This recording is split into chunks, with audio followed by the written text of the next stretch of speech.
مرحبا حبايب قلبي. اليوم كانت زيارتي غير شكل. دخلت على سوق الحمدية، وهالمكان اللي كل زاوية فيه بتحكي قصة. السوق مليان عالم، الحركة والضحكة موجودة مثل العادة، والروح الشامية ما بتنقرض.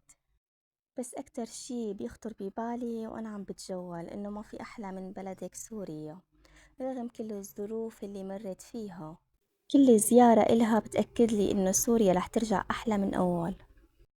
واللي زار سوق الحمدية لازم يمرق على بقداش والبوظة تبعه، مثل ما بيقولوا ما في أطيب ولا أميز، بتضل علامة فارقة بهالمكان. تبقى جبل عالي ما بتهزوني، علمك في السما بيلالي والنجوم تسير. وكمان لفينا على سوق الأقمشة، والألوان والزينة بتخلي الواحد يوقف ويتأمل.